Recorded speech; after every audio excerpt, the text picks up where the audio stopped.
Кемел адам. Таңғы уақыттың берекесі мол. Таңғы уақытта ояу болу өте маңызды. Өйткені бұл сәтте басқа уақытта кездесе бермейтін мол береке бар.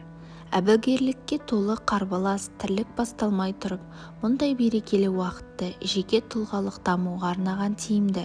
Өйткені бұл уақытта сені ешкім мазаламайды. Күндізгідей телефон қоңыраулары, түрлі мессенджерлерден келетін толассыз хаттар жоқ. Миың сергек болады. Таңғы уақытта жаттығу жасап, таза ауа жұтып, далада серуендеп келгеннен кейін кітап оқып өткізу, тыныштықта терең ойға шому, күндізгі ісіңді жоспарлау өте пайдалы. Ел-жұрт шырт ұйқыда жатқанда біршама жұмысты тындырып тастайсыз. Далада серуендеу, спортпен айналысу арқылы бойыңа жағымды қуат жинағандықтан тұла бойың күні бойы сергек жүреді. Атқаратын ісіңе күш-жігер жинап аласың, позитивті тудырады. Нәтижесінде таңғы уақытты осылай жақсы істермен өткізген адамның көңілі көтеріңкі, әрі жетістікке жеткен жанның рухы шат болады. Мұндай адамның өмірі берекеге толады.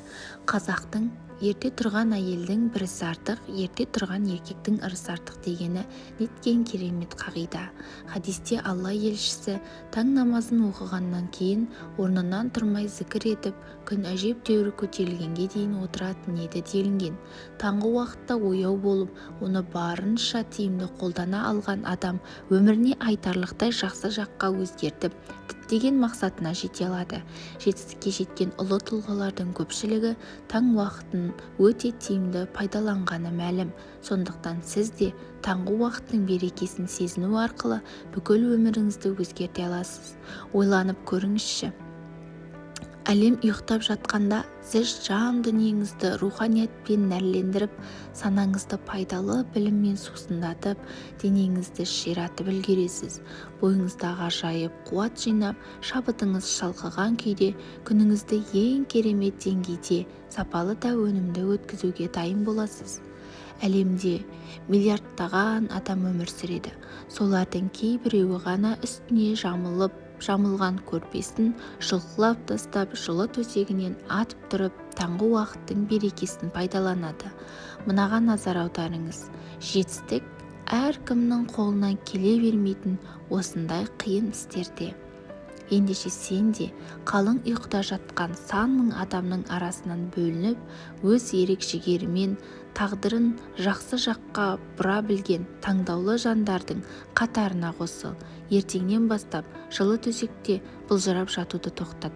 Ерте тұруға беліңді бу. Түнде тынығып, таңертең аман-есен оянғанда тағы бір арайлы күнді тарту еткен жаратушыға алғыс білдіріп, шүкір етейік. Аллаға бүгінгі күнді ізгі істермен берекелі етіп өткізуге тырысатынымызды айтып уәде берейік. Егер бүгінгі күніңіз жер бетіндегі соңғы күніңіз болғанда қалай әрекет етер едіңіз? Сол күнді қалай өнімді өткізер едіңіз? Өзіңіздің ең жақсы қабілетіңізді, мүмкіншілігіңізді қалай қолданар едіңіз?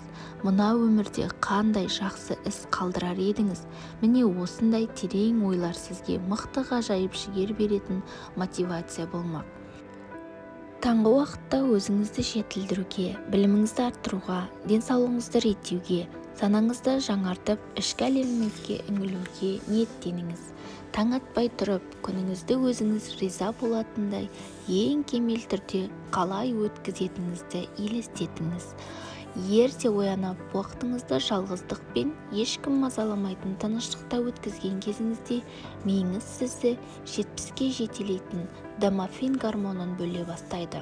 Онымен бірге бақыт гормоны деп аталатын серотонин де пайда болады. Қауіп-қатерге дабыл қағатын стресс гормоны кортизолдың деңгейі барынша түседі. Бір сөзбен айтқанда, өзіңізді бақыт құшағында сезінесіз. Көңіліңіз көтеріліп, бойыңызда ғажайып қуат, өзіңізге деген ерекше сенімділік пайда болады.